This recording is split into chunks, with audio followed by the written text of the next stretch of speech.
From the greatest minds from around the world, this is Nerds That Know, Stash here, and I have a confession. WandaVision did it. I almost cried during a Marvel show or thing. I almost cried. It was that close.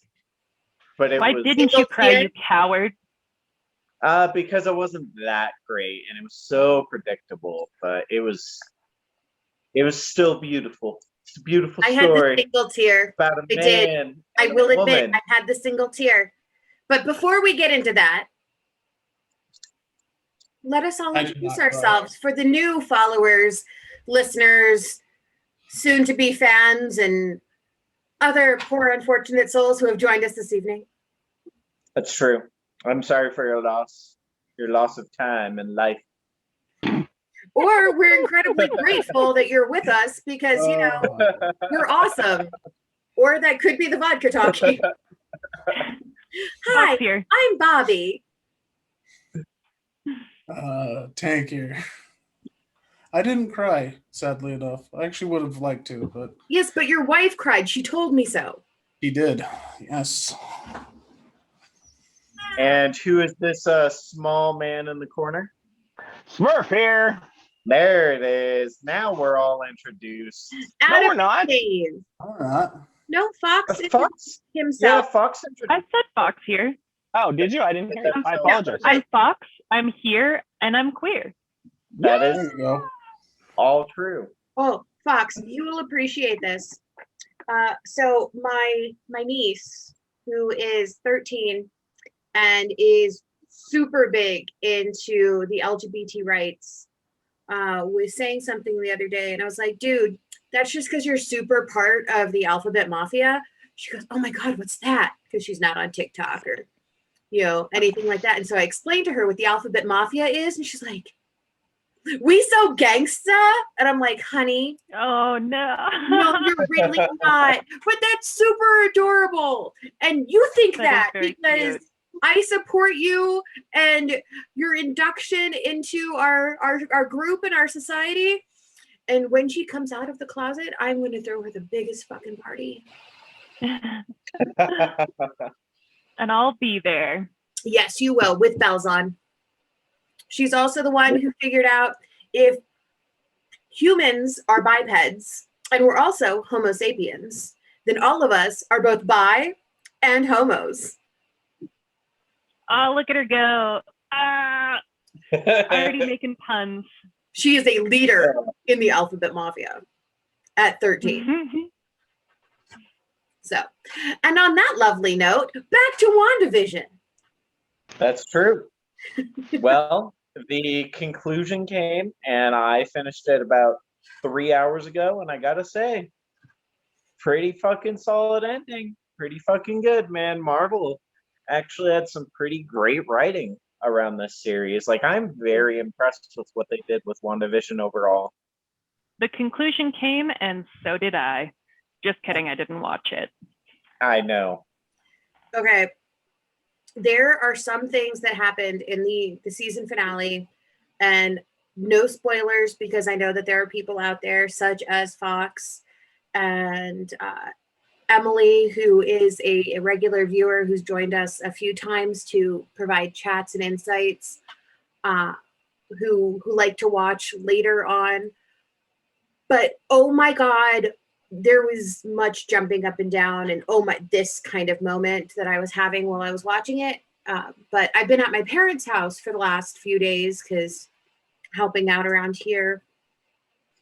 And them not understanding Marvel or the universe made it very difficult for me because they kept going, wait, why is that significant? Why is this important? Tank, it sounds like I know where you're needed.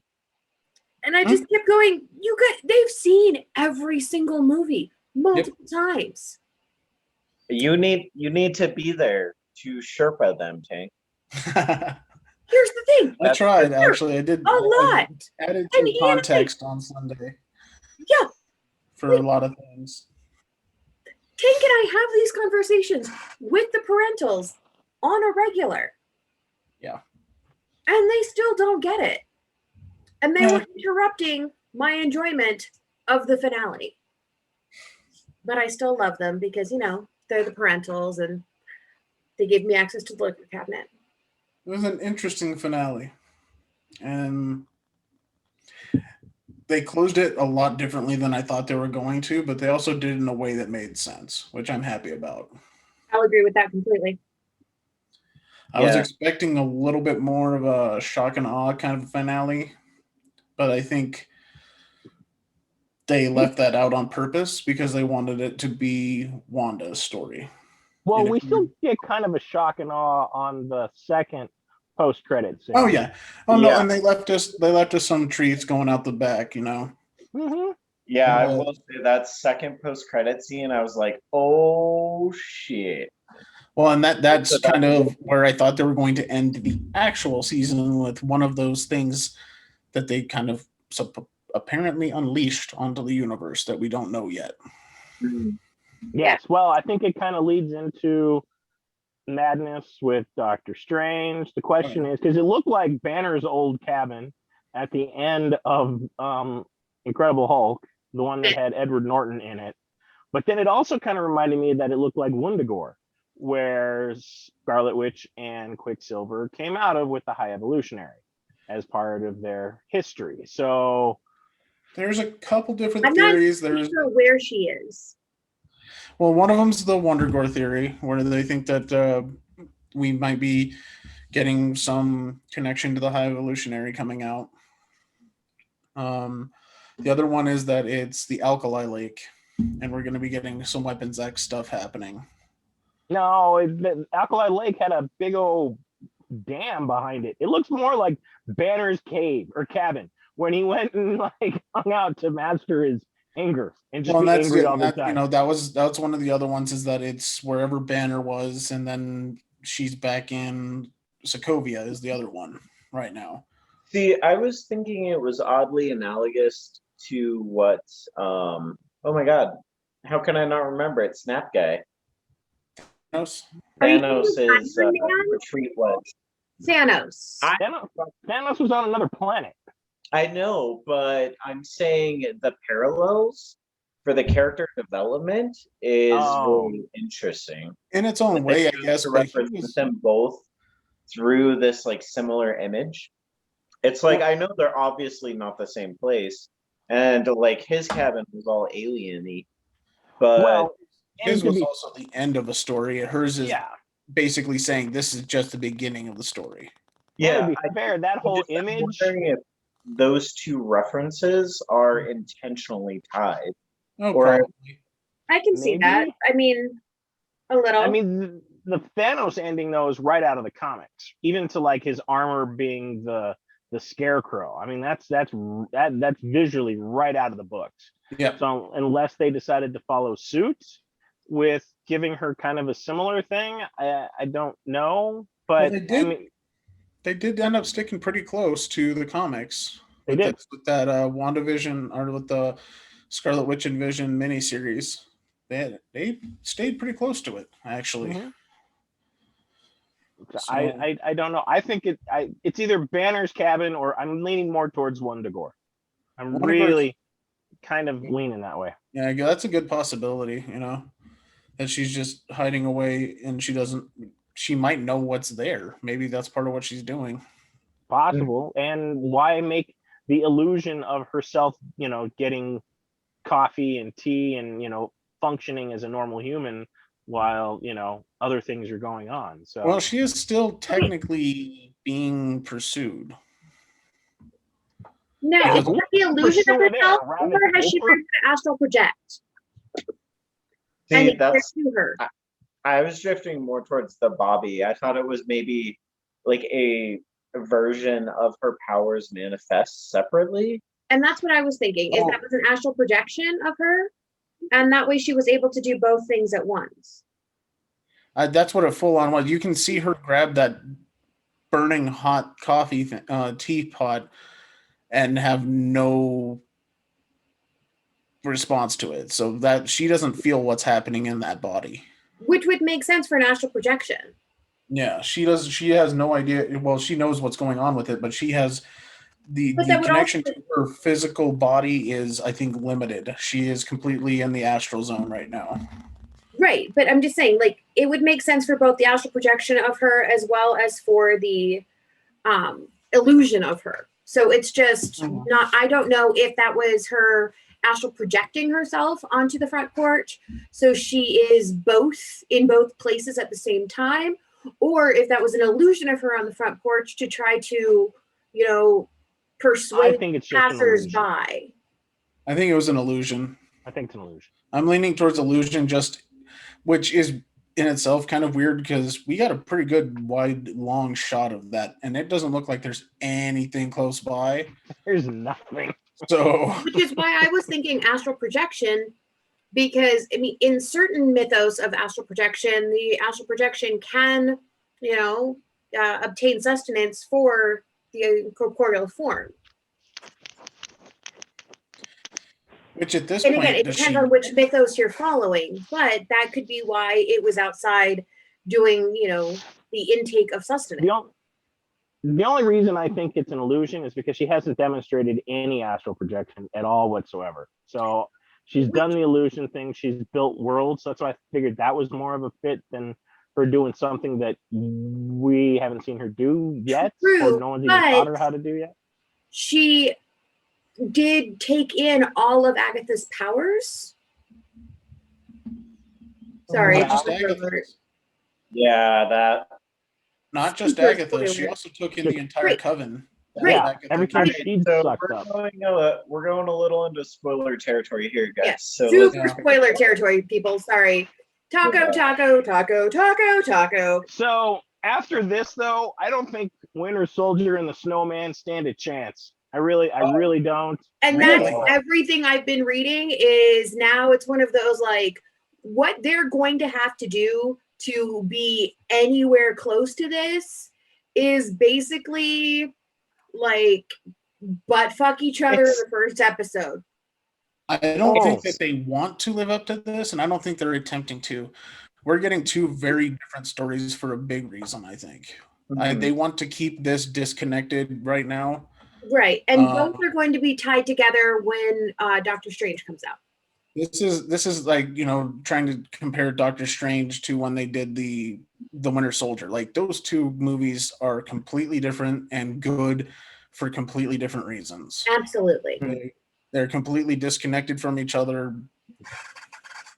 But I think of the three, because you've got this one, you've got Winter Soldier and Snowman, and you've got Loki, and you've got the strength of Tom Hiddleston, who, let's face it, kicks both these guys in the dick when it comes to raw talent. Oh yeah. It's true. I think Loki is going to do way better than Falcon and Winter Soldier. Well, and I also think that's why we're getting a team up. I think they're taking the two of them, and I think they did it very purposely that they took two people that have been kind of Subpar in Assistants. their They've been- representation, not in Yeah, their they've been acting ability, sidekicks. not in their characters, but in their representation. they've been sidekicks the whole time. So Mm. now this is the two of them going out on their own. I don't even know if Falcon could be considered a sidekick. Oh He's yeah, he the was. Sidekick Yeah, he's to a the sidekick. sidekick. No, he was No, Winter he's a in Winter sidekick. Soldier. He was the sidekick, And and he's the one who calls out during Endgame on your left. That's sidekick. yeah, I know. Yeah. He's such like a. I still think he's like the sidekick to the sidekick. He's. Oh, I see Sebastian Stan as being the lead of the two of them, but Yeah, but I'm also just think curious it how they're looks- going to play this off, especially considering the way they ended Endgame. Well, I think Well, and I it's also- going to be like the buddy cop gone superhero, try to wind up the other oh yeah, guy film. I'm getting a series. lot of Lethal Weapon vibes. I was Yeah, just going to say getting a Lethal shit ton Weapon. of Lethal Weapon. I was. Totally Lethal I Weapon. think that's what we're getting. We're gonna Is get one of them Lethal going to sleep Weapon. with the other one's daughter? Mm-hmm. We're gonna I be don't- getting Lethal Weapon It's gonna with be Falcon. superheroes, but we're also, I think what they're gonna dive into on this one, I think we're gonna be getting our political civil rights story out of this. Well, Because they seem to be playing with they're playing with the idea that Falcon was already given the essentially Captain America title by Captain America. That's what Yes. that's what happened. But Mhm. that is looking like it's been stripped away from him by the government. Right. So I think they're going to be investigating as to why. And I think we're going to be getting like a civil rights kind of perspective on this of why isn't the black guy allowed to be Captain America? Yeah. I mean, it would be. Oh, I don't think Marvel would do this. They're pretty apolitical, but I was like, it'd be interesting if they addressed kind of indirectly the Black Lives Matter movement and such. I don't think it's going to be indirect. I think we're going to get some direct correlations here. I think they're going to be heavy-handed with it. They're normally apolitical, but look what they did with Black Panther. Yeah, that's true. They went hard into the Afrofuturism. They went hard into Black Lives Matter stuff with them moving their base to where they did in California and stuff like that in Oakland, which is in the black neighborhoods, very lower class neighborhoods. Mhm. Yeah. So I think they were setting a lot of stuff up like that to be like, okay, we're going to make a statement thing. And I think we're going to get a big chunk of that during this story. I don't know. It's going to be interesting to see if they take that angle. I would like them to, because I feel like they have this juggernaut powerhouse. I feel like they may as well use it for some positive effects. Well, and especially when it's two guys that aren't really superheroes.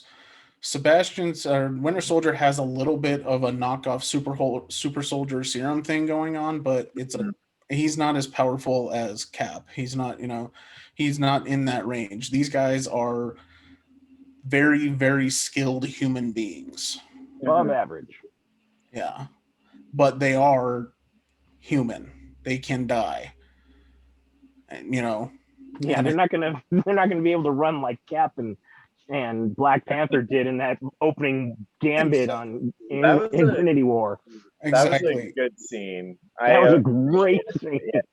And kind of like they did with Hawkeye, it's how do two guys that shouldn't measure up, how do they measure up in this world when the guy that was leading them is gone now?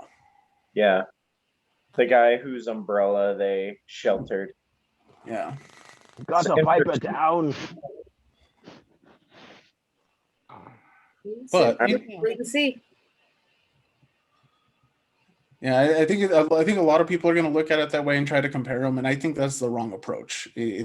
This is a completely isolated story, and it's going to be on purpose that it's isolated. Unfortunately, Marvel fans are always going to compare. That's just what we do. And I'm not talking about me personally, but all Marvel fans, that's just what we do. Well, I mean, everything's under an umbrella, so it makes sense. But it's like, I don't know. I hope they do the right approach and don't make it too campy, because they need to bring some serious, really deep, interesting things in, like WandaVision did. Well, I think that they will. There is going to be a little bit of camp because they've already announced that Batroc the Leaper is coming back. Oh my god! So we're going to have Batroc and Baron Zemo are definitely villains in this. You know what? In that case, can we just bring the Agents of S.H.I.E.L.D. back? I want Coulson back. Motherfuckers, bring back Coulson. He's coming back in the comic books as the fucker. As the bad guy. As the bad guy, which is bullshit. I'm not... Marvel can just eat a warm bullet dick with that. Coulson needs to come back to the cinematic universe. He went to punishment. He served out his time on Agents of S.H.I.E.L.D. He needs to come back and take on his mantle. I would be very happy if Coulson came back. I agree. Love him. Seemingly, the only character that's going to be coming on Agents of S.H.I.E.L.D. is going to be Quake. Yep. Daisy is confirmed that she is coming back. They haven't said how. Well, once they start looping the mutants and Inhumans into the story, then we'll see how. But of course, they left her out in space, and we know where Fury is. So I think there's a good possibility that that's something else that the parentals did not understand. Well, did they watch Spider-Man Far From Home? Yes. Because I made that very clear what's going on with that situation. Yeah. Exactly. Oh, I know. The question that comes up, though, in my mind, is how long has Fury been in space? We don't know, but the Far From Home takes place 7 months after the end of WandaVision. Right, but I mean, you look at the end of Captain Marvel and the post-credit scene in Captain Marvel, he's already out in space with them. So is the Fury that we've had through the majority of the Avengers, I'm going to bet all through Endgame was a Skrull. Well, he disappeared. Yeah, he disappeared. He had to officially disappeared because other-wise Marvel wouldn't have been so upset. Yeah, him and Maria Hill both disappeared. That was they brought that up at Endgame with Captain Marvel. Right, they went with because the snap. otherwise. Oh, So hey Dad, thanks for joining us. At the very most, it's been 8 months, but I think what they're building on the sword facility, I think part of that is the peak.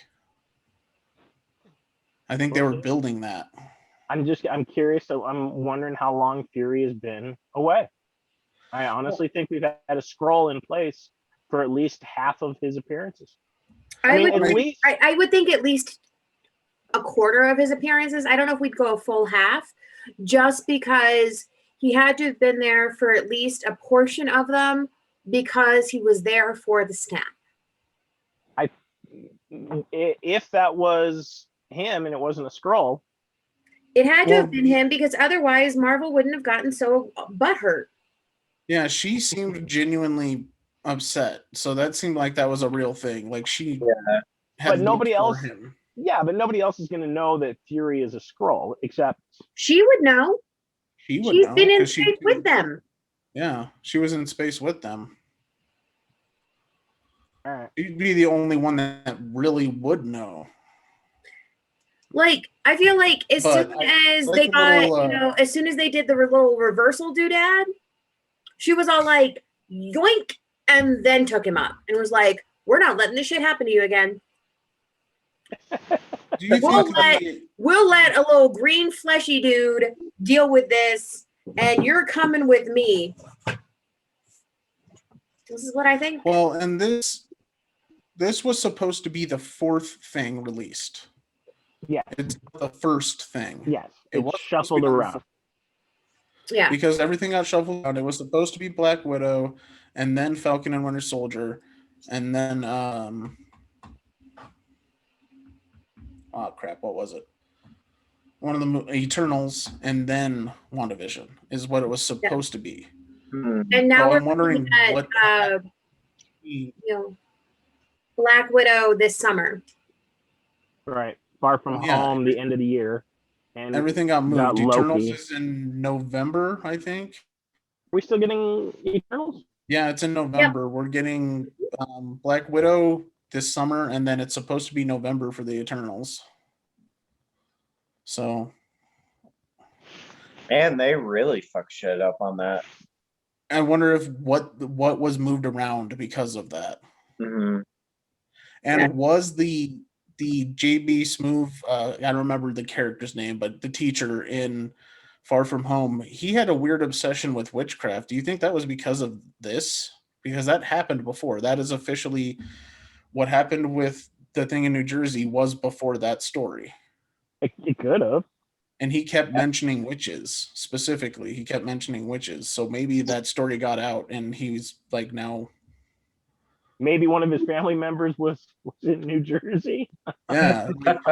That seems like a weird wink, but that's kind of what happened because he's like looking at the history of witchcraft, Yeah, it's true. I had forgotten about that.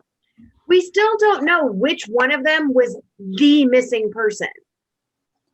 I don't think we're supposed to. Yeah. I think that's going to probably come down the road. Although I'm just saying, like, we were never told like which one of them was like it.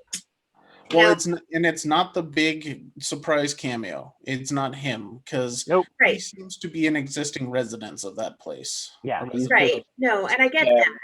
Which was a shocking direction for them to take that.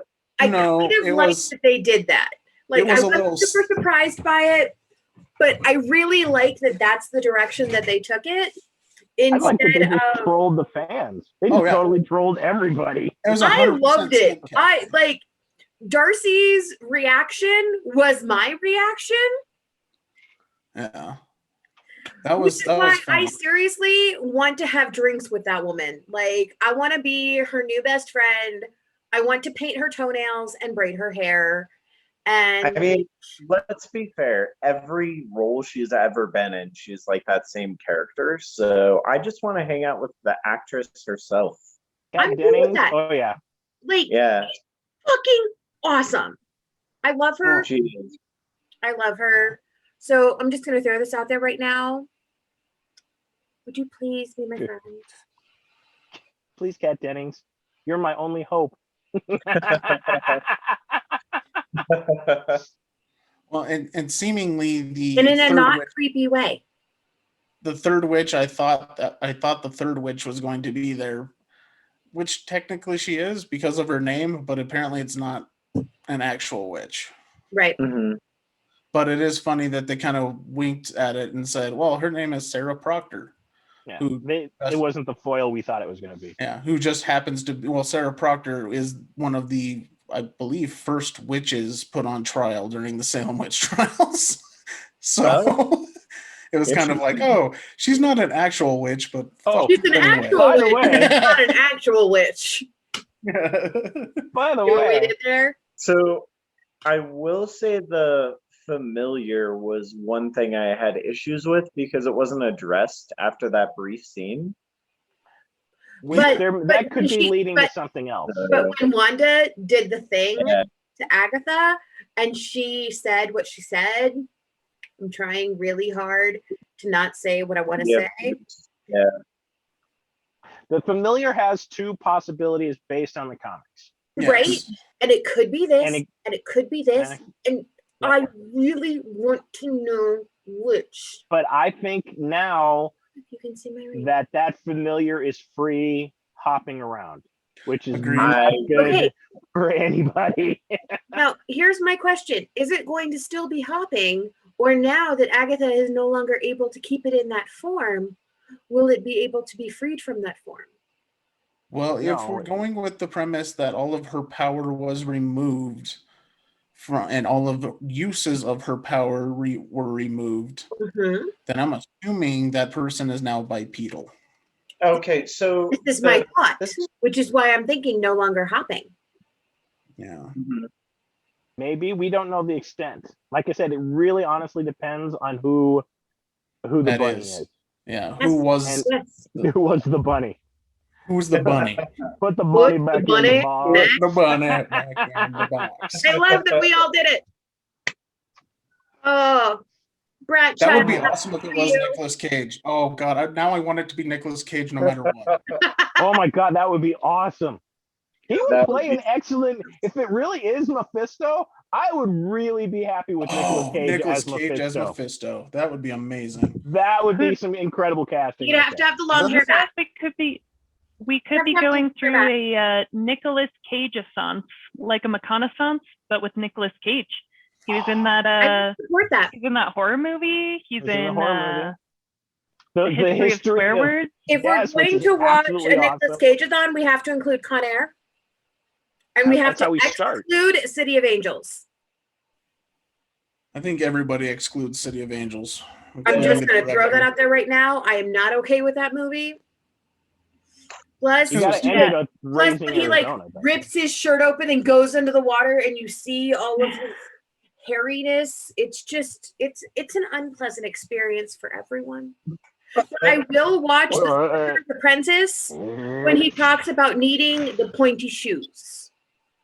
I like that. Well, and then the use of the boat was really interesting. Of the allegory of the boat, Mhm. of Oh, how they played that out, and what's going to happen next because of it. Like that, I think we are going to be getting a different character coming out of this because So it's not the same guy. No. We're gonna get flashback to the bunny growing legs. That'll be fun to watch. I hope so.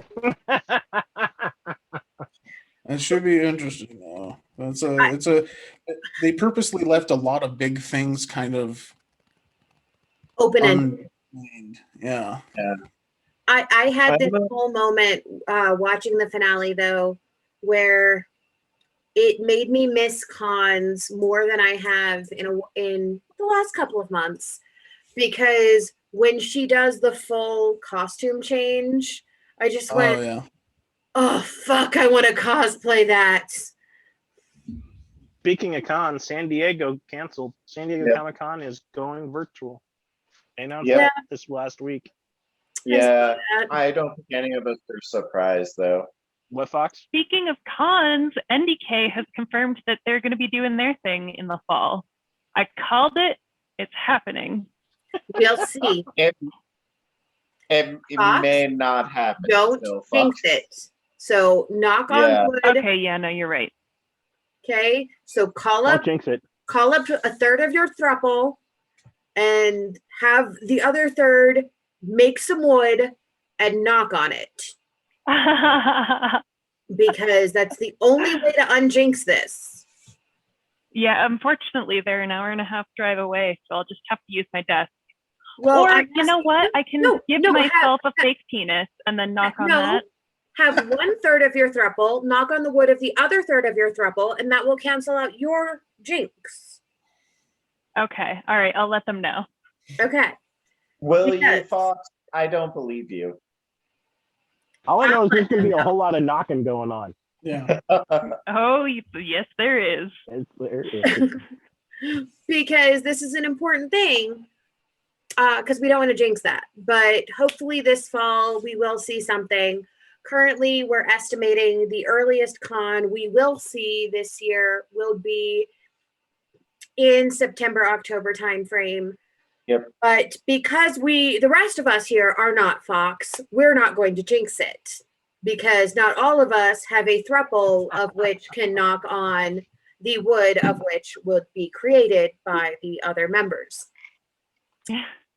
So moving right along, switching gears, but staying within television, The Flash premiered. So heartbreaking and so good. So good. The Flash continues to be the main reason to watch the Berlanti universe. The Flash is amazing. Yep. Their long-term storytelling is Emily, ridiculous. we just saw that SDCC got canceled again this year, but we will all be there in virtual spirit. And you know what? You'll come over to my place and we'll cosplay and we'll drink a lot, because really that's what cons are about. Pretty much. The Flash is great. Didn't mean to interrupt we you, lost a long time. We just had a comment from a viewer. No worries. Long time character gone. Just absolutely went out like a champ, though. Oh yeah. Heartbreaking. Oh. He went out like a hero. Yeah, went out like a hero. It was sad. So right now, Flash is the last man standing, essentially, because there's nobody else on the show, which I kind of like. I really like. Well, and apparently they're going to be bringing other people back, but it doesn't seem like it's going to be long term. So I don't know. Mm-hmm. So I honestly think the CW is going to get absorbed by the new production house that's doing Superman and Lois and Stargirl. I think that's where everything is heading. I think is Superman and Lois not Berlanti? I thought it was still Berlanti. I don't believe so. They're shot in Canada. I know Stargirl. Well, so is Supergirl. Yeah, Supergirl is. I think Flash is too. Isn't Flash in Canada now? I think all of Berlanti's productions moved up to Canada. Maybe. I don't know. I didn't think Superman and Lois is Berlanti. I think it is. I don't know if Supergirl is, though. I don't think Supergirl is, but I'm pretty sure that Superman and Lois is still part of that production team. Because Supergirl was the CBS before it got absorbed over into CW. Well, and we don't know if it could end up being part of Berlanti's thing, but it does. It looks like that's going to be a separate writing team and everything. Yep. And Morgana has joined us again this evening. Hi, Morgana. It's always lovely to have you with us. So yeah. You can also come and cosplay and drink copiously with us for our faux virtual con that we're going to have during SDCC. It'll be a small gathering, but there will be cosplay and probably nudity. And if we're at my house, there'll definitely be a naked hot tubbing. So yeah, to go along with that, Flash was great. Batwoman was weird. Horrible. Continues to be horrible. It was weird. Like they seemed to be really determined to just keep. Are you just going to continue repeating horrible, Smurf? Horrible. They seem to be really skating by on the Kate Kane is missing thing. Horrible. And that's their whole premise. It's because they have the laziest writing staff. They have no idea what the fuck they're doing. It is just pandering at the worst level possible to the fans of this character, to the CW, and all of the hard work that people put into this show. It is a fucking dumbster fire. Just pandering's not doing very well because it's making me unhappy, and I like all of those shows. Yes. It made me legitimately question watching the show. I'm like, this sucks. Well, you're one of few, because as I've been watching, the ratings just continue to plummet. It's tanking through the barrel now. And it sucks because it's not the actors' fault. The actors being fully dedicated to trying to make this work, and the writing just keeps fucking it up. You know what? I've never seen such stylish garbage in all of my life. Yeah. Pretty dumpster fire. Because the lead actress, the new actress, she's awesome. And she's got fire, and she's got spirit, and she's got agency, and it doesn't matter because the story doesn't let it matter. It doesn't matter. Yeah. Horrible. Well, while we're over in the DC universe talking about the Flash and the dumpster fire, just real quick, Supergirl is coming back a little sooner than expected because Superman and Lois had a COVID outbreak or some sort of something like that. So they're going to be leaving a little bit sooner than expected. Hopefully they'll be able to use what they've already shot. Well, that seems to be what's happening. They have some stuff canned that's already done. And then there was some sort of COVID outbreak through the production staff, apparently. Ooh. And so they're going to be making 2 split seasons, essentially. They're going to take over the time. Supergirl's going to take over the time slot for a couple of months, and then Superman's coming back, and then Supergirl's going to finish after that, seemingly in the fall. Okay. So, I mean, not splitting unexpected, but Yeah. I'm so confused. Based on the way that they're rolling with the punches. I think that's all it is they're doing what they can with what they have. Yeah. So always a terrible time. Meanwhile, while you fellas were talking about the dumpster fire that's happening on the CW with the DC small screen, some of us lovely ladies were over in the chat discussing the fact that we're all very sad about the SDCC virtual con this year. So we're going to have a very wee Nerds That Know gathering for an SDCC viewing with all nudity and cosplay and alcohol consumption to be organized by yours truly.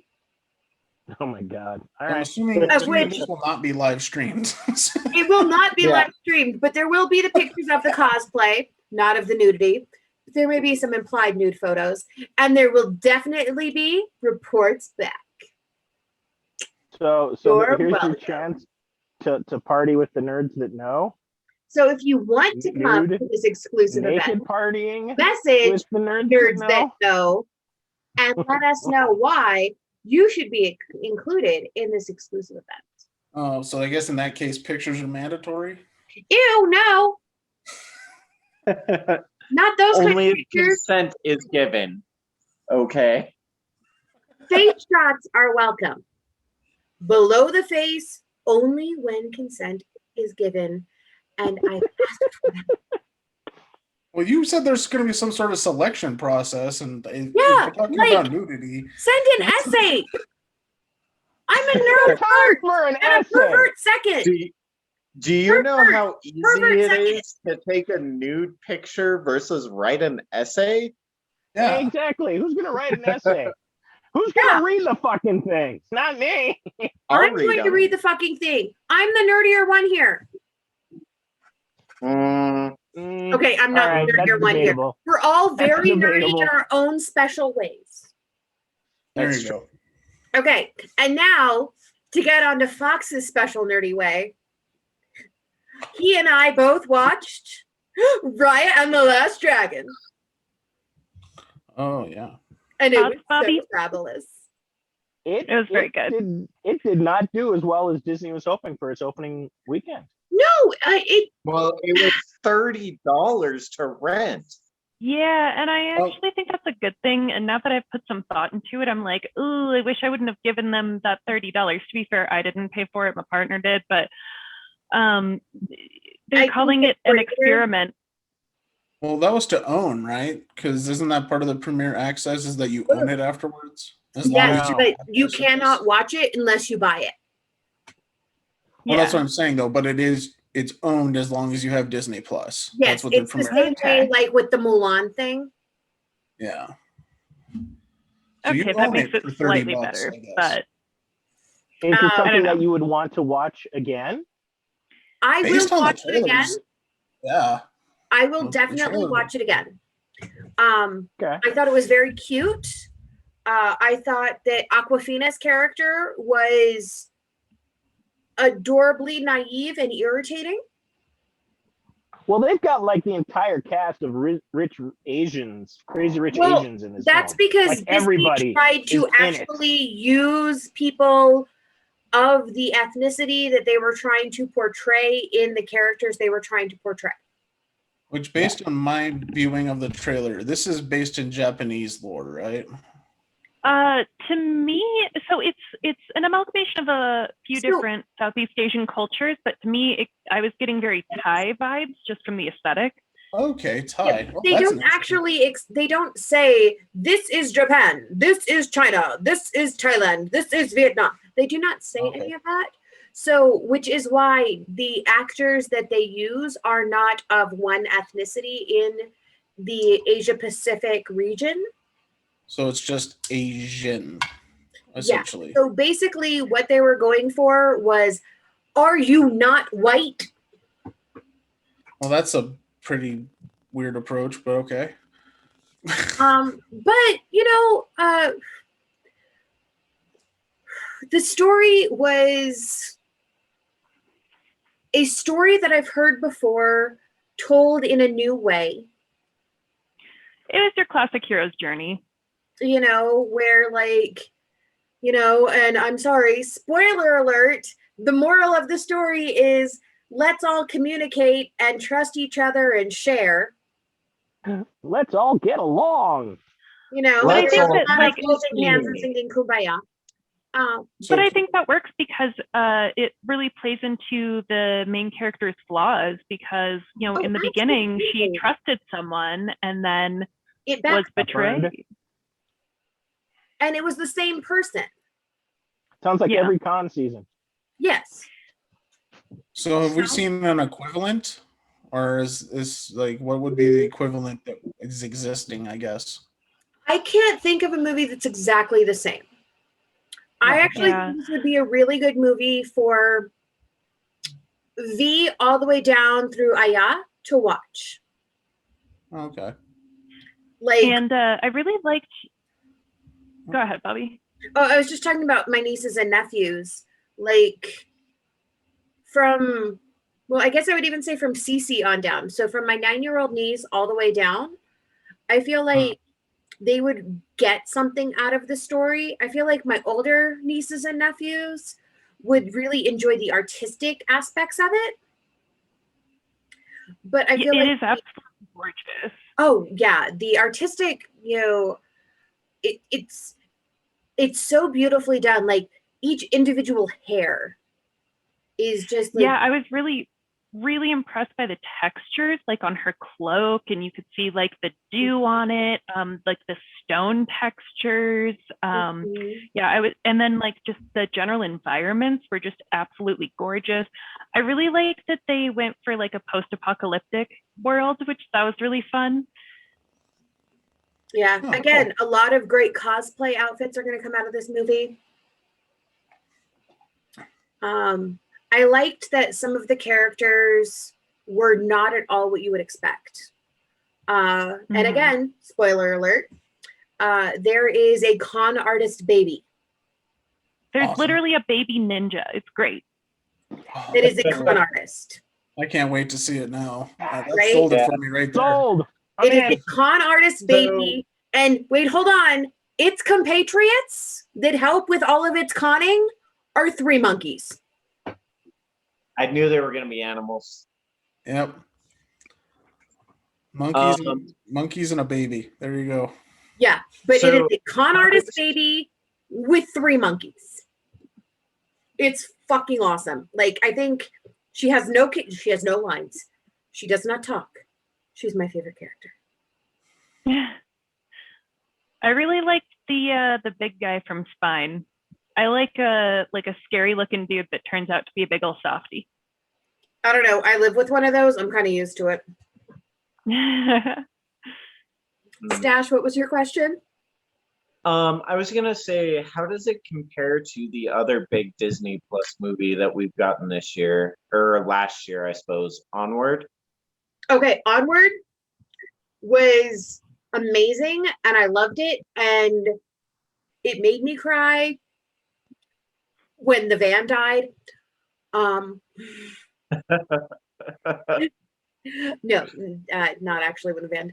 But I would say Onward was an 8 out of 10, and I would give this 6.5, maybe a 7. 6.5. I would rather rewatch Onward. But there's also some really cool fight scenes in Raya. Oh yeah. Oh, cool. And like there's one scene that was really cool. So like she's going through this whole booby trapped like deal to get this precious thing. And yeah, then there was a big chunk of that in the trailer. Sure sounds like an MacGuffin. But then somebody shows up to attack her. And so then she turns all of the booby traps onto the attackers. And it's cool. It's very Indiana Jones-ish. Kung Fu Panda without Panda. The way Panda! that she makes the booby traps attack her attackers. I don't know if you noticed the same thing, but in the last fight scene when they're like fighting in that crumbling like throne room or whatever it is, I was getting heavy Star Wars vibes. Oh, when they're like using yeah, I see that. Yeah. Okay. Huh? I So like overall, that, it's I worth like watching that the at little least once? captain does the hug at the end. It's very sweet. So, Should we just just to say wait? it's worth watching, but maybe wait till it comes out for free on Disney Plus. Absolutely, wait till it's not $30. Yeah, I think if I weren't on antidepressants, I probably would have cried. I did not cry, but It makes it harder to cry. Oh man. I did tear at the finale of WandaVision. I did not cry at all. I did not even come close to the tearing at Raya. But I also had it on the computer while I was working on other things. I paid attention. I remember everything that happened, but my brain was multifunctioning. So maybe that's why I didn't find any sort of emotional connection to it. But well, it got dark. It got did. surprisingly dark. It did. But again, Onward, I would watch that again 100 times. Maybe not that many, depending on the moon cycle, and my sanguine flux. But What? It sounds better than some of the other things that you can call it. That is true. And you knew what it meant. I did. But yeah, I thought Raya was fabulous. I thought the artistry was beautiful. And it is something that I will definitely watch again with my nieces and nephews. And I think all of them will enjoy it. Well, I'm excited to watch it. And I mean, but last time I waited for freaking Mulan, and I turned that on for like 5 minutes, and I was like, nope. No, actually, I had a better response to this one. Since we have one of those childlings as a junior co-host that occasionally does movie reviews for us here on the show, I will ask her to do a movie review comparing Raya to Onward within the next month or so we can go ahead and post that from a youngling's perspective, because I think it would be interesting to get that from a youngling's perspective, who again has been a junior co-host at cons and has done movie reviews for us. The last one she did was on Frozen 2. So we'll get that done here within the next month or so, probably sooner rather than later, because she's currently on homeschool every other day because yay, COVID. All right. Other weird shit we've watched. Coming to America, the sequel. Weird fucking shit. I mean, did it succeed in any of the humor from the first one? Because that's my question. Like, the first one was very much a creature of its time, and I don't like. Honestly, it was pretty heavy on like the racism and stuff. So I'm not sure humor like that has a place in 2021. I laughed twice. I laughed. It was parts of it were funny. It definitely took a different approach with the racism stuff. Like there was still a little bit of still like there. it's still there, but it's not as heavy-handed. Mm-hmm. I laughed when the three daughters kicked their dad's ass. That was funny. Yeah, that was good. Yeah. I mean, I laughed at Wesley Snipes. Wesley Snipes by far steals the film. Yeah, he's such a prick. Moves. He's got like the whole, jive and just swagger that was so over the top and absolutely perfect. That's what I was hoping for, and nobody else delivered like Wesley. No. Even Eddie Murphy just seemed flat. It was so like night and day of his character from the first one. And they even comment to that. They're even like, you had all these big ideas and just over time you slowly became your father. Yeah. And at one point they're like, you want to be more like Prince Akeem, not King Akeem. Oh, Jade has joined us. Hi, Jade. So yeah, it's I thought Coming to America, like they went back to the original barbershop from the first one, and it same. Well, I mean, sitting around. How the Jewish guy is still alive is and they were still talking about freaking Muhammad Ali. Well, they're still talking about fighting and boxing, which it's totally the same makes guys. sense. It's the same guys. About the same freaking fight. Yeah, it's hilarious. But they also looped in the Mayweather versus McGregor fight, and that was kind of funny. They did, which was nice, but yes. So I mean, we get Cassius Clay thrown in there. We got a Cassius Clay thrown in there. We get updates. We even get updates on the Dukes, which was great. I totally was for that, but we only saw a hint at the Soul Glow people because there was the banner that was behind them when they came into the barbershop, but we didn't find out anything what happened to Eric LaSalle and his family. Mm-hmm. So they were not able to get them get anything for that. Like Dave, because I was wondering the same thing watching it, and it apparently that was all they could really do was just kind of pay homage. Oh, With and like Boredom. Grant has joined us. Hi, Grant. So all that Amazon money and they couldn't get everybody, huh? Well, I don't know if really, it's necessarily a money thing. I think it's they didn't want to the do amount it. of time they spent on the McDonald's fucking shit.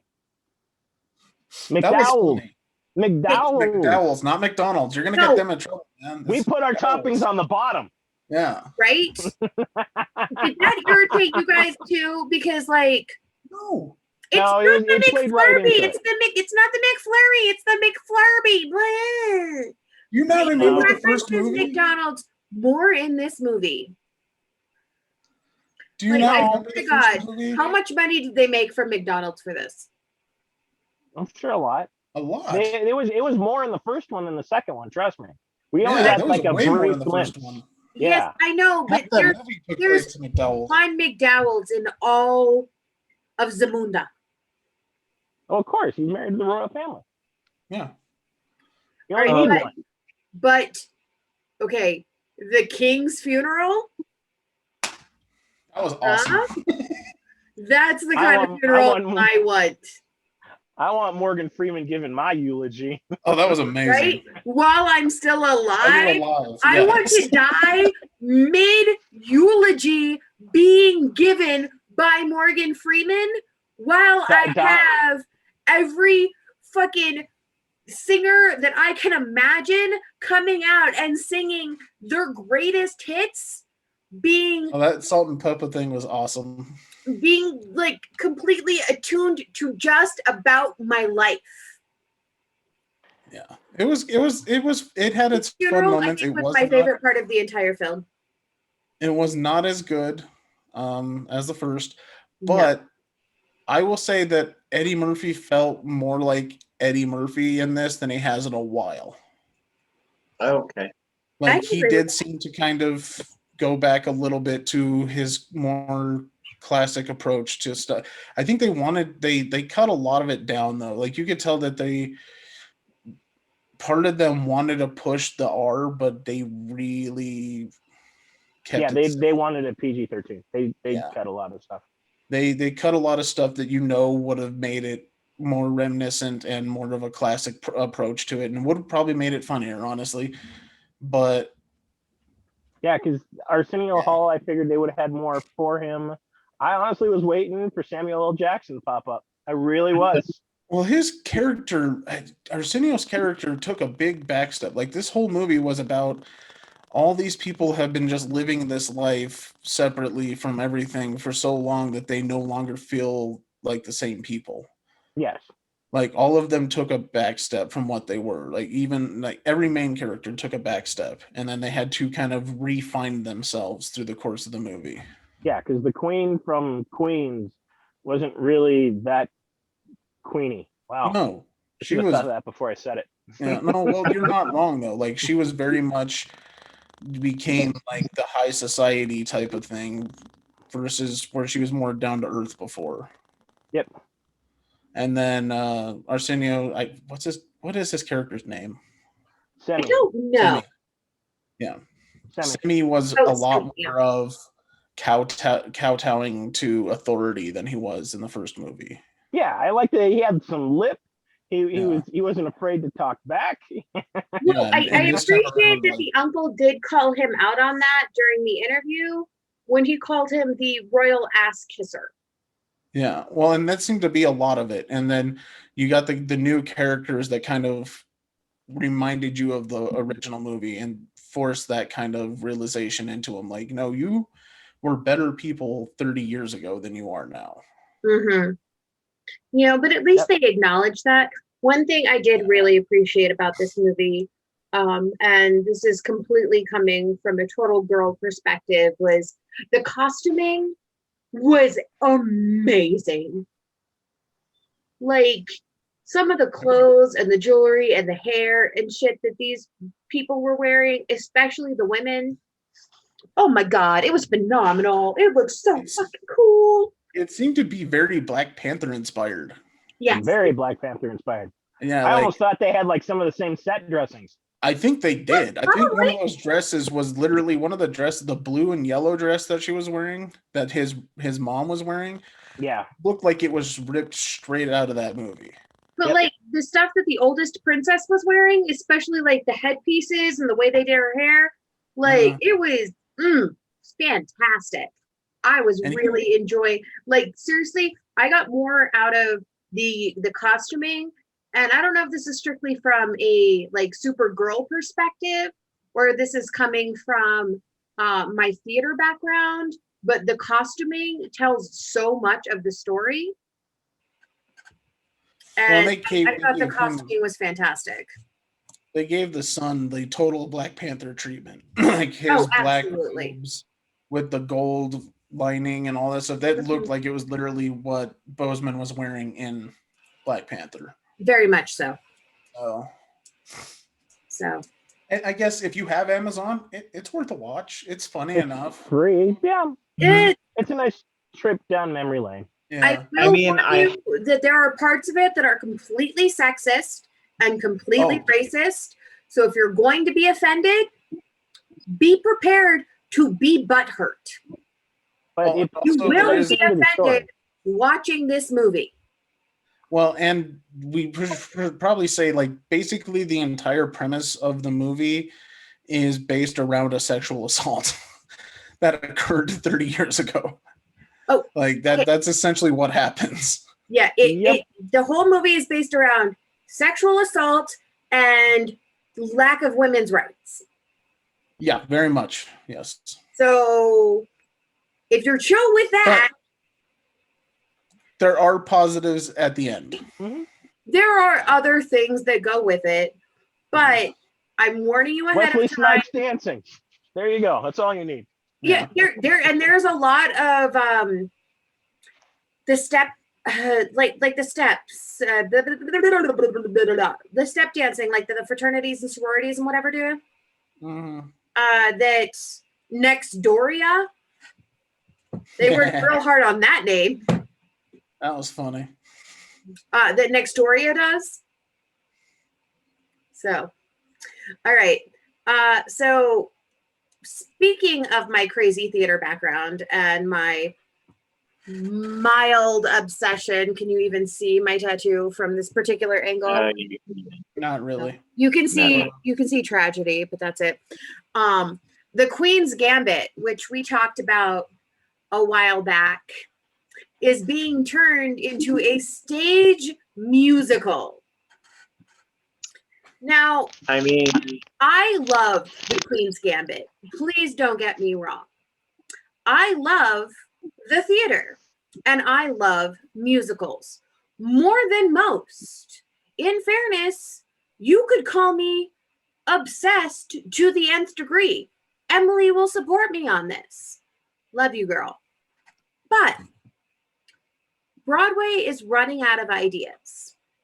They turned SpongeBob into a musical, which, side note, sucks ass. Not surprised. It's so terrible. I don't care if it was nominated for Tonys. Did you go into that thinking it was going to be good? I did not. And I have not watched it. I have only listened to a few of the songs because it was nominated. And so that's what you do as a true lover, is you listen to what's nominated. Sucked ass. Jagged Little Pill, the musical, actually really decent. Super fucking dark. Right? But it's a jukebox musical. Again, it's called Jagged Little Pill. It's Alanis Morissette, obviously. They turned Mean Girls into a musical. Tina Fey worked on that one. Now, Queen's Gambit is a musical. I'm excited about it. I think it's going to be cool. I think you're right about Broadway running out of ideas, and that probably has a lot to do with like elitism and go ahead. I am scared. I am worried we're going to get some sort of like terrible song about, ooh, checkmate, you know. But it could also be really amazing because this story has so much depth and so much development, and the story itself is so incredible, you know. And if you've been on TikTok at all and have been following Bridgerton the musical, the development of that has been inspiring. But I'm terrified as to whether or not this is going to be one of those things like that just like brings the story to a whole new level, you know, or makes you wonder why the hell they decided to add music to a story that was already so impactful. Well, see, the thing I think they can do very successfully with a musical is they can demonstrate her evolution through time, not with scenery or like her clothing like they did in the series. They can do it with the music of the time. Absolutely. And they can do it through background, which I think could in many ways make it even stronger and more interesting.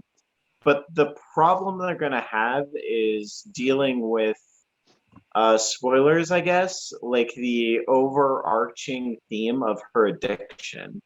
Because it isn't a story about chess, it's a story about addiction and mental illness. And I'm worried that they're going to focus too much on the wrong thing.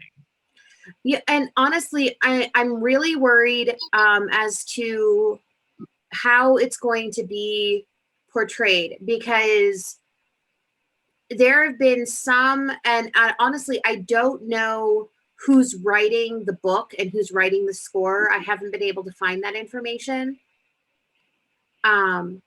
which really will tell me whether or not it's going to be fantastic, because Stash, you're completely right. The music can tell a story, and it can tell about the progression and the character development and the travel through time, and it can tell so much.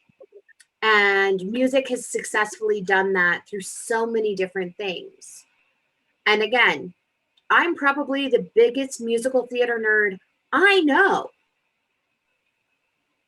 You know, the other night we were watching Jeopardy, and one of the categories was Broadway musicals, and I got every answer right. Okay, but this concerns me because I don't know who's writing the book and the score, and it could either be absolutely phenomenal or it could be terrifyingly terrible. And to your point, Stash, I think that that's actually something that musical theater does particularly well, is taking a premise like, oh, this is about being in the Navy or whatever, just off the top of my head, and then having the story not actually be about that. Like, you know what I mean? I don't think that, for me, I'm not concerned that it won't focus on addiction and mental illness. Like, I think that will probably be more so the focus, and everything else is just sort of the background that it takes place on. You know, and I mean, I hope. Oh, I was just gonna say, I really do hope that's the case. Hang on, I need to shut my window. Fucking geese are going crazy. Well, one of the beautiful things about theater that most mediums don't really embrace the same way is musical theater specifically, but theater in general is willing to embrace topics that other mediums typically shy away from or have previously shied away from. In today's current way of doing things, you know, we're shying away less and less, but addressing mental health and addressing, you know, suicide and addressing illnesses such as AIDS and, you know, so on and so forth. We're addressing that more and more in more commonplace mainstream media. But in theater, it's always been something that could be discussed. You know, if you look at a show like Next to Normal, which is all about dealing with mental illness and addiction to prescription pills. You know, and it's absolutely fantastic. And the whole premise is, I know we're never going to be normal, but if we could get somewhere near it, if we could be next to normal, that would be okay. You know, hence Yeah. I the mean, title. all of this is going to stem from who they pick as a writer for it. Because I think it's going to take someone who understands the core focus of the film and will do it the right way. And I honestly think Queen's Gambit is one of the most perfect television shows I've ever seen. Like, Yeah, it just was in what your they top did. pick for 2020, I remember. Yeah. And just what they did with that series was incredible. And the only reason it works so well is because there are so many ideas that weave together into a cohesive narrative. And whoever they get to redesign that is going to have their work cut out for them. And I'm not sure if they're willing to wait for the right person to do it. I think they want to get this out as quickly so they can ride the hype train. And that's scary. Well, and one of the things that they may do, and Broadway is famous for doing this, is finding a writer who is specifically for stage, as well as somebody who can write the music and the score, or the book and the score, and then working closely with somebody who wrote the screen, somebody who did all of the work on the actual show. So like when Mean Girls was turned into a musical, Tina Fey was involved every single step of the way. Mm-hmm. You know, so that way the integrity of the show or the integrity of the movie, albeit a comedy, but the integrity of that movie was kept through it. Yeah, I mean, I really hope they do. I would love to see this as a musical. I will go regardless, but what I have read so far is that the creators of Queen's Gambit, the creators of the story that appeared on Netflix and that has been turned into the book that's available on Amazon and Audible, will be a part of that creative team. Now, to what extent, I don't know, but they will be a part of the creative team. Mm-hmm. So, but we'll just have to wait and see what happens. I'm just excited that new shows are being talked about for Broadway and that Broadway is going to be opening back up, even in small capacities, because honestly, going into quarantine, I was fine. Being told I couldn't see my family for 6 months, I'll get over it. Being told Broadway turned its lights off, I bawled like a baby. It's a tragic thing. It was tragic. Seriously, my housemates went out and bought me ice cream and got me a fuzzy blanket and a bottle of wine. I told them only one bottle. No. Okay. So speaking of all of the various streams of mainstream media and Netflix and Amazon and theater and all of this various ways of getting your entertainment. The EU has just confirmed one of the biggest conglomerations of media. Stash, you want to tell us all about it? Okay, so in September, I believe, Microsoft announced that they were purchasing Bethesda, and it is the world's biggest media-based purchase of a company ever. And with a purchase like that, there's a ton of red tape that has to unfold in order for the purchase to be successful.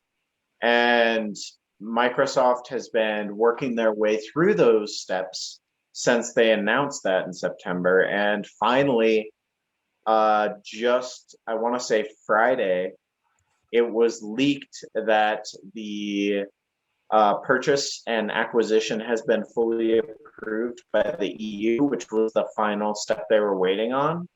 So officially, Microsoft owns Bethesda. And like, there was actually a pretty big question if this would happen, because it could drift into monopoly territory, but fortunately we have massive game studios that they could probably argue against. But it is a huge acquisition and represents like a big shift in gaming that someone this big and this important, because let's say they've produced maybe 3 of the top 10 games of the last like 10 years, and they are now owned by one single studio or one single company, and they don't necessarily have to choose to release their games on every platform. They could choose to go exclusive. No one knows what exactly they're going to do. I kind of think they're going to drift towards the exclusive territory, just because you don't spend that much money. $7.4 billion for nothing to change. Like, you want something to change, and this is what Microsoft has needed. And with this one purchase, they almost doubled their incoming flight of games in like one foul swoop. It's like, it's an insane purchase. And when we announced it and were first discussing it, I don't think any of us really understood what exactly this could be. And now that we've had some time to think about it, it's a big step, and it's a very, very, very interesting thing for Sony. Like, I can't imagine what they felt like the day this was dropped on their laps, and they're like, even though we're a very wealthy company, they can't afford a purchase like this. I can tell you what the feeling was. It was like Godzilla showing up on the shore. Fuck. Oh, fuck. Oh, fuck. I'm Sweet baby fuck. Oh, Fucky Fuckerson from Fuckerville just came and fucked us. It's we're gonna see a major shift in Xbox sales. Sony is shitting bricks. They have a few successful titles that people like hover around, but come on, Bethesda, this is like all the grand heavyweights just sitting at a table and you go fuck with them. This is Itmon coming in to California. All right, this is exactly what this is, and it's not going to get pretty. It's not going to be pretty, and the fallout I expect to be huge. Okay, now here's the big question for you, Smurf. Is it not going to be pretty for everybody outside of their bubble? Because I think it's going to be very pretty for everybody inside this bubble. So nobody wins in this, and I will tell you why. Okay. Because they're going to crush Sony. I mean, let's just face it. Sony will recover, but they're going to get crushed. Nintendo's its own animal, and they'll be fine. However, with Microsoft owning this much of the market share and them already pushing streaming and subscriber services with that, I think that leak that we saw a couple months ago for the sticker price was planned. I think they just kind of wanted to get a depth chart of what's going on. They're going to push to squeeze the little guy for every red cent they possibly can. They're moving more and more away from ownership and borrowing. The days of owning your game are officially gone. Well, I mean, conversely, you can also say that Game Pass irrefutably is the best value in gaming. Right now. Right now. But how many games? But okay, let's approach this at a monetary value. How many games can you play in a month? Me personally, average person. I know you and I are above average when it comes to our playability. When you look at the average consumer who spends $50 on a game, okay, and they're happy with that game, but if they have streaming service, how quickly does that catch up to the game that they bought, and all the games they're not playing because they'll only want to play the one game that they bought? I mean, that is true, but that's still not necessarily a bad thing. It's like they're still getting a better deal and they have the option to switch games if they so wish. It's just I don't necessarily follow subscription services because just the games I want don't necessarily come to them, and when they do, they tend to come quite late. So then you're still paying for the game that you want, and Yeah, you're paying for a subscription service that you're not using. I'm not a member of Game Pass. Okay. I will eventually, but But not that's where it's now. going. I just didn't spend enough time gaming to justify spending that expenditure. But I know a ton of people who do, and they offer $20 a year. Yeah, it's like, but then there's also like the ultimate plan where you can get 3 years of Game Pass for $1 on top of what you pay for Xbox Gold. Mm-hmm. What did Netflix start out at as a opening price for a monthly service? $7.99. Yeah. I think what it was is it up? What's it up to 15, now? $15.99. In a couple of years? Yeah, it's doubled. Mm-hmm. Yeah. That's a decade, though. Yeah, that is a decade. But it's like- doubled. But it's doubled. I mean, but even still, like $25 a month is still reasonable for 100 plus games. You're not playing 100 Okay, plus games. but if you only play one game, that's his point.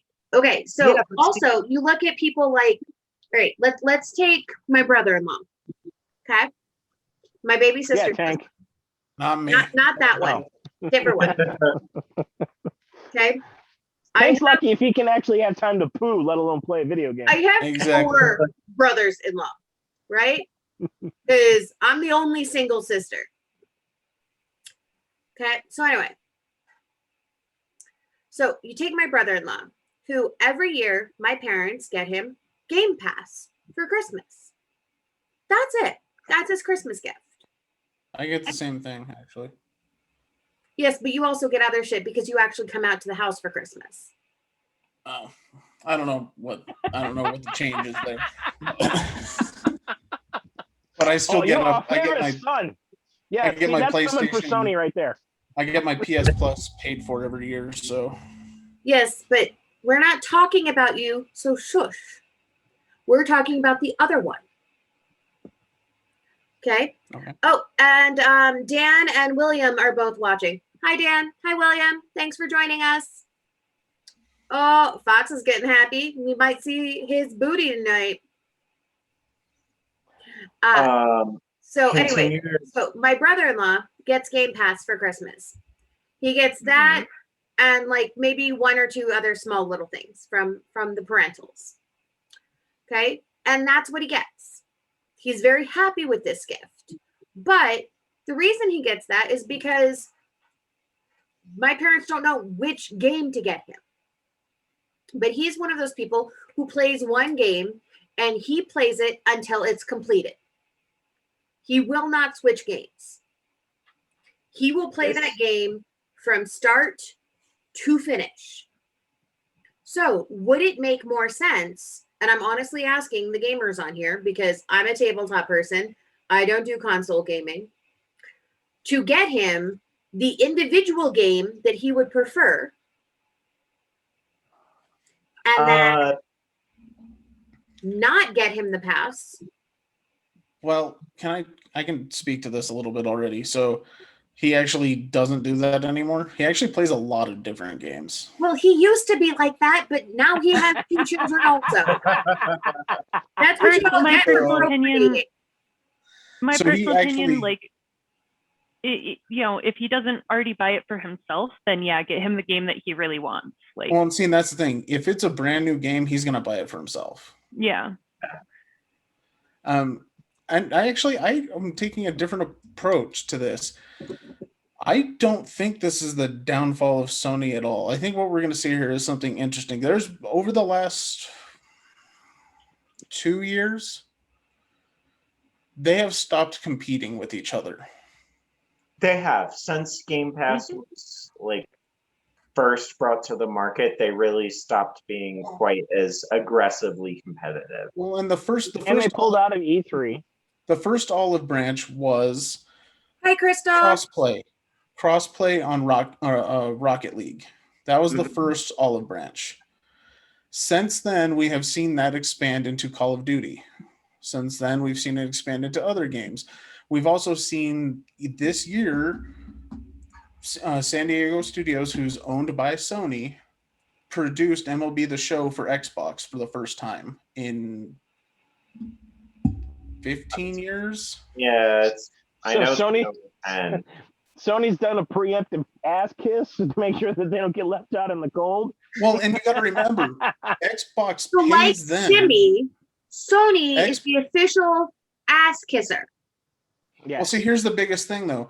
You got to keep in mind, Microsoft has to pay them every time they make an Xbox at this point because they put a Blu-ray player in it. Sony owns Blu-ray still. So all of those components, they own the patents. They have all the patents for it. They have all of that, and from all of that stuff is owned by them. So they have to pay Sony already to use that. That's why the HD fight was so important. Yeah, and Sony dominated that fight. Oh yeah, No, they learned from their last mistake. Yeah, no. and so Sony dominated that because porn decided to go with them. Yeah, well, and that is one of the biggest winners. Yes. Yeah, but Xbox also and Microsoft as a company is not stupid enough to take Bethesda games away from half of the market. There is no shot they will do that. Not a chance in the world. I don't know if that's true. Why? It's like I used to be where you were. I used to be like, okay, maybe they come out early on Game Pass, or they come out on Game Pass so you don't have to pay for them. But the more I think about it, the more I'm like, why would they spend this much money? Because they can take it back from Sony. And it's like, oh, okay, here's your games. You can play. We'll release Fallout or whatever onto your thing. You can have it, but we're not going to pay for the Blu-ray stuff anymore. That is now an open license that we can use without paying you for it. And we're going to give you access to our Bethesda stuff. Yeah, I mean, and here's the thing: we don't know yet. But like, this is all hypothetical. Yeah, you can't strong arm companies like that. Why not? It's like they're too big and they have too much momentum. They won't allow, like, companies won't allow patents to collapse if they can avoid it. It's just. You're not asking for the patent to collapse. You're asking for a change in your contract. Yeah. And at this point, Sony loses money on their PlayStation. There is no chance that they're going so does Xbox on theirs. On the Xbox. Both consoles, you tend to lose money on production. You make it up on the software side. Exactly. But if you look at the trend, though, a Blu-ray player is inconsequential at this point. Streaming services have absolutely dominated. Blu-ray sales are way, way down. So as we get closer and closer to next-gen consoles, and I'm going to bet this probably will be our last disc-taking console, it'll all be streaming. So the Blu-ray and who has that rights, I don't think Xbox is even concerned. They're like, fine, we don't put a Blu-ray in it. We offer free streaming services for CBS All Access. Not that anybody's going to watch it, but we'll offer it. Well, it's now plus. But I mean, you guys remember when computers started going away from the 3.5, and then now they don't come with even the CD DVD drive anymore. You have to get those as like a little extension add-on if you want to be able to burn something or rip something. I don't, for the sake of the company, Microsoft paid a gigantic pile of money to make this happen. Oh, a buttload of money, absolutely, and they'll make I it would have back. taken But that off I don't know how. for free. But there is because they might give it away for free on Xbox. If that's the case, if you have a Game Pass, like, oh, you can play it, what do you want? Then that means that eats into another profit margin. If they're already losing money on the console, you think they're not going to give away half their market. Nope, they'll just charge more. Going to do that. Maybe 10 years down the road, but that's not going to happen anytime soon. There's not going to give up that much of a market share. PlayStation buys Bethesda games. PlayStation users buy those games. Oh yeah. If you take away half of that market, that is a giant chunk of money that is going nowhere. Tank, you're not wrong. I'm just saying right now we don't know. No, we don't. Just said That's what this is. It's conjecture, but the thing is, the reason Microsoft is buying studios like this is because they don't have the first party slate that they need. And it's like that's the whole thing that inspired this, and that's why Xbox just got their ass beat last generation. Like, I'll be honest, like they did. It's like I have my Xbox downstairs and I love it to death, but we just got nailed last generation. But that's what they've been doing by purchasing all those studios, is trying to build up their exclusives. And I don't necessarily think we'll go exclusive Bethesda forever, but I do think if they're smart, they'll be a market shift. 3 to 6 months exclusive on Xbox, and then it comes to Sony, which is entirely possible. And I don't, but there is no way. The biggest problem is they're not going to get enough PlayStation players to completely transfer over to Xbox to compensate for the loss. That's not going to happen. Thank you for joining. This means a lot to me that you're here. That's not a near future thing. That is a maybe sometime down the road when Sony no longer gives a shit about making PlayStations. Like they have too much. PlayStation has too much of the market for them to give up those sales. I don't know, because they have Xbox and PC gaming, and that bites into a lot of gamers that they still have a huge chunk of the market. Most people don't play through Windows. I think a decent more than you may think do. No, I think Steam is still the giant there by far. Yeah, I agree. I think Steam is still much bigger than people think it is.